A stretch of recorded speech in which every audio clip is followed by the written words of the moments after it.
चीज़ें हम भूल जाते हैं। बहुत सारी चीज़ें होती हैं जो हमारे माइंड के अंदर हम डेली देखते तो हैं, डेली याद तो करते हैं, लेकिन हम भूल जाते हैं। लेकिन इसका कारण क्या है भूलने का? तो आज मैं आपको एक सिंपल सा फ़ॉर्मूला देना चाहता हूँ, इस मेमोरी टेक्निक जिसको हम बोलते हैं, जिससे हम हर चीज़ों को याद कर सकते हैं, जिसको बोलते हैं DIKW। जी हाँ, डी फॉर डेटा, के for knowledge, I for information और डब्ल्यू फॉर विजडम। DIKW बोलते हैं इसको।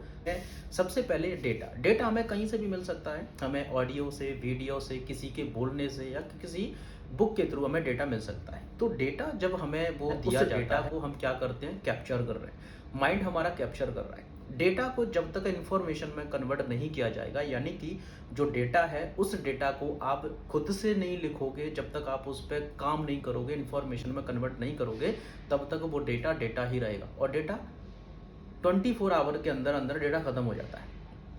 यानी कि आज आप सुबह किसी से आपने कोई ऑडियो या कोई बुक सुना, सुनने के बाद में अगर आप घर जाके गए और घर जाके गए तब तक डेटा आपके पास में कितना रहा?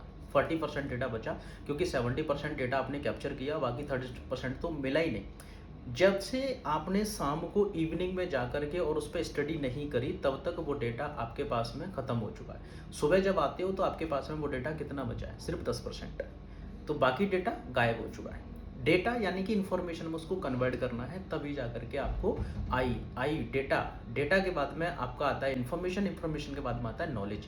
जब किसी भी चीज़ को इन्फॉर्मेशन में जब आप कन्वर्ट करते हो, यानी कि अगर कोई मैथ्स पढ़ रहे हो, आप फिजिक्स पढ़ रहे हो, आप सेल्स की किताबें पढ़ रहे हो या कोई बिजनेस की किताब पढ़ रहे हो, तो उसको जब तक इन्फॉर्मेशन में कन्वर्ट नहीं करोगे तब तक आपके अंदर उसकी नॉलेज नहीं आएगी। और जब तक नॉलेज नहीं आएगी तब तक उसका विजडम नहीं आएगा। यानी कि प्रज्ञा, विजडम, ये कभी न भूलने वाली चीज़ें ऐसी होती हैं जो हमेशा याद रहती हैं। फिर आपसे लोग पूछते हैं ना, इतनी सारी चीज़ें आपको कैसे याद रहती हैं, इतना सारा ज्ञान कहाँ से मिला? तो वो ज्ञान नहीं है, वो सिर्फ आप मेमोरी टेक्निक्स को आप याद कर रहे हो, जिसको बोलते हैं DIKW। मेमोरी टेक्निक्स में याद करने के लिए बहुत ज़रूरी होता है। वीडियो अच्छी लगी हो तो लाइक कीजिए, शेयर कीजिए। Thank you.